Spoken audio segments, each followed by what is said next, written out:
एक बार फिर से स्वागत है आपका। आज की इस वीडियो में हम बात करेंगे कि गैंट चार्ट क्या होता है और उसको कैसे बनाते हैं। देखिए, जब भी आप रिसर्च करते हैं तो आप कुछ प्लान करते हैं, जैसे कि आपको सिनॉप्सिस बनाना होगा, आपको प्रेजेंटेशंस देने होंगे, इसके बाद आपको रिसर्च पेपर्स बनाने होंगे, आपको टेस्टिंग करनी होगी, आपको सिमुलेशन करना हो सकता है, आपको थीसिस लिखनी होगी। ऐसे बहुत सारे आप काम करेंगे, स्टेप्स करेंगे। तो ये आप कैसे डिसाइड करेंगे कि आप जिस स्पीड से चलना चाहिए था आपको उसी स्पीड से चल रहे हैं? आप ये कैसे डिसाइड करेंगे? उम्मीद है आप मेरा क्वेश्चन समझ पा रहे होंगे। यानी आप ये कैसे डिसाइड करेंगे कि आपकी जो वर्क करने की या रिसर्च करने की जो स्पीड है वो ठीक है। दूसरे शब्दों में समझते हैं, मान लीजिए कि आपकी जो पीएचडी है वो 3 साल में आपको कंप्लीट करनी है, एग्जाम्पल के तौर पर। तो आप ये कैसे डिसाइड करेंगे कि आपको 3 साल में क्या क्या काम और किस तरह से करने होंगे, यानी किस स्टेप पर आपको कितना टाइम देना चाहिए, ये कैसे डिसाइड होगा? इसकी पूरी एनालिसिस, इसका पूरा स्ट्रक्चर बनाना, जो हम चार्ट बनाएंगे इसका, उसको कहते हैं गैंट चार्ट। तो गैंट चार्ट पर हम अभी इसी वीडियो में कुछ एग्जाम्पल भी देखेंगे कि कैसे कैसे गैंट चार्ट बनाए जा सकते हैं और हम इसको कैसे बनाएंगे, कैसे डेवलप करेंगे। तो पहले हम इसको समझ लेते हैं कि इसकी रिक्वायरमेंट कहाँ पर पड़ती है और अब हमें कब बनाना चाहिए, किस स्टेप पर बनाना चाहिए। तो पहली बात इसको समझ लेते हैं कि हमें किस स्टेप पर बनाना चाहिए। यानी आप ऐसे समझें, मान लीजिए कि आप अपनी पीएचडी के या एमटेक की जो भी रिसर्च आप कर रहे हो उसके मिड में हैं, तब आप गैंट चार्ट बनाना स्टार्ट करते हैं। तो आप वहाँ क्या लिखेंगे? उस स्टेप से आगे का ही लिख पाएंगे, पहले का तो लिख नहीं पाएंगे। यहाँ पर एक प्रॉब्लम आपके सामने ये आ सकती है कि आप ये डिसाइड नहीं कर सकते कि आपने इससे पहले का जो टाइम इन्वेस्ट किया है अपनी रिसर्च में, वो कम टाइम इन्वेस्ट किया है, ज़्यादा किया है, या जितना होना चाहिए था उतना किया है। आप यहाँ डिसाइड नहीं कर सकते। इसका मतलब ये हुआ कि अगर आपने बहुत टाइम पहले दे दिया है रिसर्च में, तो अब आपके पास ज़्यादा टाइम नहीं बचा होगा रिसर्च करने के लिए। तो इसका मतलब ये भी होता है कि आपको अपना गैंट चार्ट बिल्कुल स्टार्टिंग में बनाना चाहिए। कब स्टार्टिंग में? जब आपका टॉपिक भी फाइनल नहीं हुआ है तब, जब आपकी सिनॉप्सिस लिखना स्टार्ट भी नहीं हुआ है उससे भी पहले, जब आपके लिटरेचर रिव्यू भी स्टार्ट नहीं हुए हैं उससे भी पहले। यानी कि जैसे ही आप पीएचडी स्टार्ट कर रहे हैं, जैसे ही आप अपने गाइड से इंटरेक्ट करते हैं, लगभग उसी टाइम पर आपको अपना गैंट चार्ट तैयार कर लेना चाहिए। गैंट चार्ट तैयार कैसे होगा? आप अपने गाइड से कंसल्ट करेंगे, जो भी आपके गाइड है उनसे कंसल्ट करेंगे कि सर या मैडम जो भी हैं कि मुझे अपना गैंट चार्ट बनाना है। होपफुली वो खुद भी कहेंगे आपसे कि आप गैंट चार्ट बनाएं। तो आप अपना गैंट चार्ट बनाएंगे और उसके अकॉर्डिंग काम करते रहेंगे। जैसे कि आपने डिसाइड किया, आपने से मतलब आपने और आपके गाइड ने डिसाइड किया कि इस टास्क नंबर ए को आपको 1 महीने के अंदर पूरा कर लेना है, और आपने उसमें 2 महीने लगा दिए फिर भी टास्क पूरा नहीं हुआ। तो इससे आप कंपेयर कर पाएंगे कि आपकी प्रोग्रेस कितनी है, आप स्लो हैं या फास्ट हैं, या उसी स्टेप के बराबर चल रहे हैं, यानी उसी प्रोग्रेस के बराबर चल रहे हैं। अगर आपने उसी काम को 7 दिन में कर लिया तो यहाँ पर दो बातें हो सकती हैं। एक बात ये हो सकती है कि आपने, हो सकता है कि पूरा काम किया ही नहीं हो और आपको लग रहा हो ऐसा कि आपने पूरा काम कर लिया है, या फिर आपने बहुत तेज काम किया है। तो उस केस में भी आप रिव्यू दोबारा से कर सकते हैं, क्योंकि आपके पास सफिशिएंट टाइम है अभी, क्योंकि आपने 1 महीने का या 2 महीने का जो टाइम लिया था वो आपने डिसाइड किया था, उससे आप बहुत जल्दी आप इसको कर चुके हैं। ठीक है।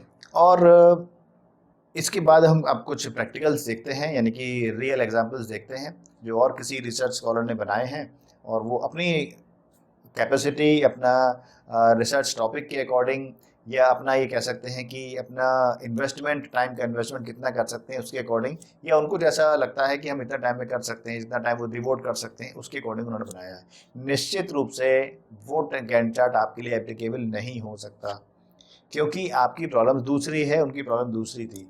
आपकी टाइम अवेलेबिलिटी दूसरी है, उनकी टाइम अवेलेबिलिटी दूसरी है। आपके जो टॉपिक्स हैं, जो आप टास्क करेंगे वो अलग होंगे, उनके टास्क अलग हैं। तो एक आइडिया आपको जरूर मिल जाएगा कि कैसे काम किया जा सकता है। तो आइए चलते हैं सिस्टम पर और उसको देखते हैं। तो आइए समझ लेते हैं कि गैंट चार्ट कैसे होते हैं, देख लेते हैं और इसको बनाने की भी कोशिश करते हैं। देखिए, यहाँ पर मैं 3 एग्जाम्पल आपसे डिस्कस करूंगा। उसके बाद हम एक्सेल शीट पर भी देखेंगे कि कैसे बनाया जा सकता है और कैसे इसकी कलरिंग की जा सकती है। तो पहला एग्जाम्पल हम लेते हैं, इसको ओपन करते हैं। ये देखिए, ये इस गैंट चार्ट में 2 ईयर का कंपैरिजन दिखाया हुआ है। कंपैरिजन क्या मतलब, 2 ईयर का इसमें बाइफरकेशन दिखाया हुआ है, और इधर एक्टिविटीज लिखी हुई हैं। तो यहाँ पर ये मान रहे हैं कि कैंडिडेट, ये रिसर्च स्कॉलर ये कहता है कि भाई मैं 8 ये एक्टिविटीज करूंगा और मुझे लगभग 2 साल लग जाएंगे, ऐसा उनको लगता है।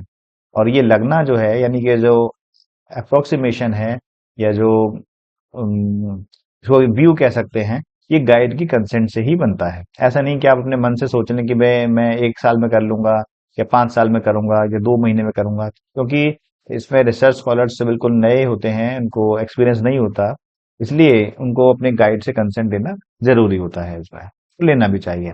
तो यहाँ पर पहला टॉपिक यहाँ पर लिखा है प्लानिंग ऑफ रिसर्च, यानी कि रिसर्च स्कॉलर ये कह रहे हैं कि यहाँ पर मुझे रिसर्च की प्लानिंग करनी है, तो कितना टाइम लगेगा। गाइड और रिसर्च स्कॉलर की डिसाइड करते हैं कि उनको 2023 में 2 महीने लग जाएंगे। जनवरी से अगर स्टार्ट करते हैं तो लगभग 2 महीने का टाइम उनको लगेगा। उसके बाद में अगले महीने से मार्च में वो क्या स्टार्ट करेंगे, लिटरेचर रिव्यू करना शुरू करेंगे। और उनको लगता है ऐसा कि वो 3 महीने इसको करते रहेंगे, अब मार्च, अप्रैल और मई। इसके बाद उनको ऐसा लगता है कि 2 महीने की लिटरेचर रिव्यू करने के बाद एक ठीक ठाक स्टेज पर वो पहुंच जाएंगे।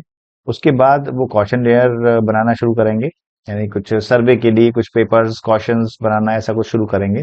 और साथ साथ लिटरेचर रिव्यू भी चलता रहेगा, जो कि 1 महीने चलेगा।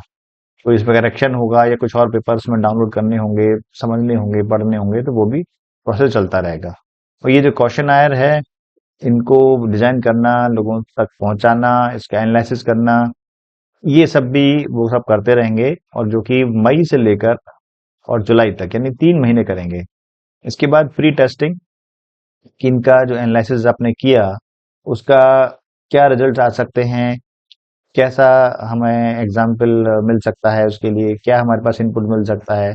इसके लिए उनको लगता है कि इसमें 5 महीने उनको लग जाएंगे, जिसमें से 2 महीने यहाँ पर आप देख पा रहे हैं ये ओवरलैप हो रहे हैं, यानी कि वो सर्वे चल रहा होगा, इस बीच में ही वो एनालिसिस करना शुरू कर देंगे और उसकी टेस्टिंग करना शुरू कर देंगे। अगर उसमें कुछ लगेगा उनको कि भाई यहाँ पर कुछ करेक्शन अभी बाकी है, तो वो फर्दर इस पर वो इनपुट करते रहेंगे।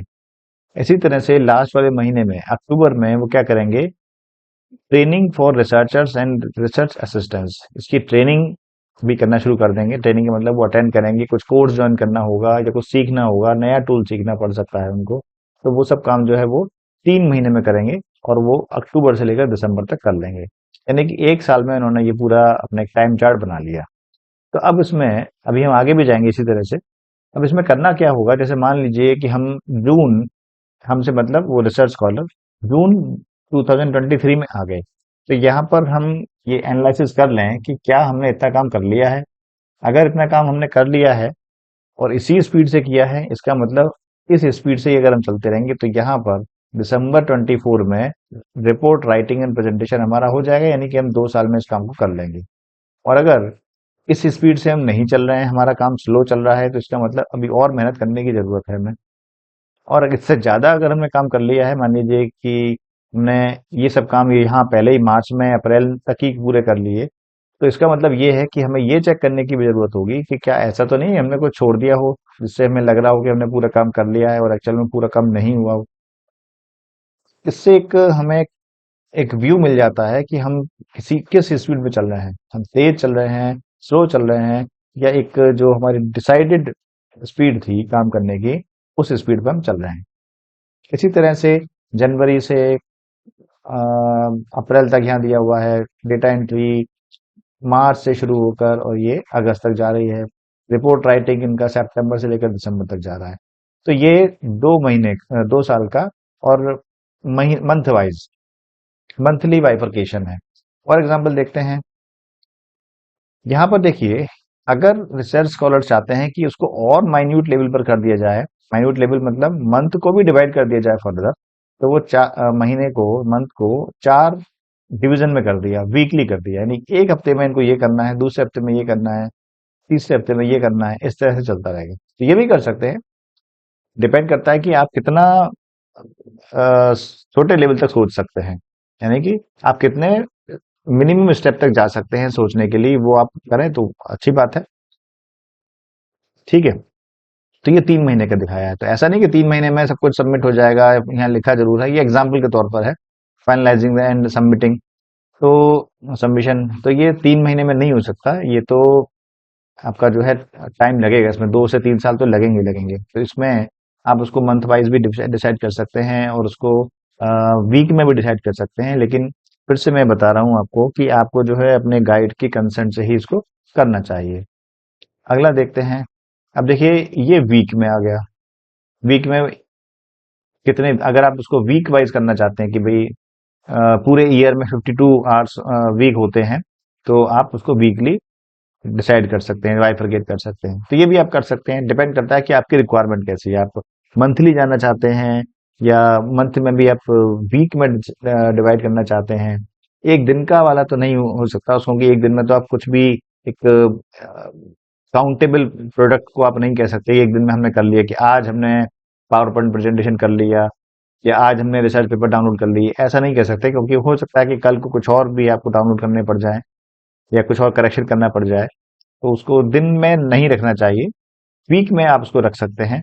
उसके बाद ऑब्वियसली मंथ में तो आपको रखना ही रखना होगा, और अगर लंबा प्लान कर रहे हैं तो आपको ईयर में भी शो करना होगा। ठीक है, तो ये तो हो गए कुछ एग्जांपल्स। अब देखते हैं कि एक्सेल में कैसे बनेगा। तो ये देखिए मैंने यहाँ पर कुछ टाइप पहले से कर दिया है जिससे कि आपका समय कम से कम लगे। तो यहाँ पर मैं मान लेता हूँ कि आपके ये 11 टॉपिक्स हैं। ये आपने अपने गाइड से मिलकर आपने इसको डिसाइड कर लिया है कि भाई हमारे रिसर्च में ये 11 टॉपिक्स होने हैं, यानी हमें 11 एक्टिविटीज करनी है। तो आपने लिख दिया कि भाई हम टॉपिक फाइनलाइजेशन करेंगे, कलेक्शन ऑफ रिलेटेड लिटरेचर करेंगे, स्टडी ऑफ कलेक्टेड लिटरेचर करेंगे, ये सब काम करते जाएंगे। पर हमें लगता है कि पहले टॉपिक में हमें 1 से 2 महीने लगेंगे, दूसरे टॉपिक में भी उन्हीं दिनों में हम 3 महीने तक ये काम करते रहेंगे। ठीक है, तो इस तरह से अगर आप इसी प्रोसेस से इसी स्पीड से चलते रहते हैं तो आप ये देख पा रहे हैं कि 6 महीने के अंदर आप इसको कर सकते हैं। मैं ऐसा नहीं बोल रहा हूँ कि आप 6 महीने के अंदर कर सकते हैं, मैं ये बोल रहा हूँ कि आप जो भी प्लान करते हैं कि उसके अकॉर्डिंग आपने ये टारगेट सेट किया हुआ है कि आप 6 महीने में कर रहे हैं या 1 साल में कर रहे हैं या 10 महीने में कर रहे हैं, ये डिसाइड आप और आपकी गाइड करेंगे। ठीक है, तो इस तरह से आप इसको कर सकते हैं, और इससे आप अपनी स्पीड का कंपैरिजन कर सकते हैं कि आपने इस काम को, जैसे आपने यहाँ लिखा है 2 महीने में कर रहे हैं और ये यहाँ तक आ रहा है। मान लीजिए मैं इसको और ग्रे कलर चेंज कर दूं। ठीक है, कोई कलर ले लीजिए यहाँ से, ये ले लिया मान लीजिए। तो ये आपने कहा है, इस कहने का मतलब है, इस कलर का मतलब है कि आप यही कह रहे हैं कि टॉपिक फाइनलाइजेशन आपका 5 महीने तक चलता रहेगा। हालांकि ये तो गलत है, ये तो इलॉजिकल है एग्जाम्पल के तौर पर। ठीक है, तो इससे आपको ये आइडिया लग जाएगा कि आप किस स्पीड से चल रहे हैं, स्लो चल रहे हैं, फास्ट चल रहे हैं या इसके अकॉर्डिंग चल रहे हैं। ठीक है, तो उम्मीद है आपको इतना समझ में आ गया होगा, और अगर फिर भी कोई डाउट है, कोई क्वेरी है, तो कमेंट बॉक्स में लिखकर आप पूछ सकते हैं। मैं पूरी कोशिश करूंगा उसको सॉल्व करने की। और यहाँ पर आपसे छोटी सी एक रिक्वेस्ट करता हूँ, अगर आप इस वीडियो को यूट्यूब चैनल पर देख रहे हैं तो चैनल को सब्सक्राइब जरूर कीजिए, और अगर आप इस वीडियो को फेसबुक पेज पर देख रहे हैं तो पेज को फॉलो जरूर करिए। तो इस वीडियो को देखने के लिए धन्यवाद। आपका दिन शुभ हो। नमस्कार।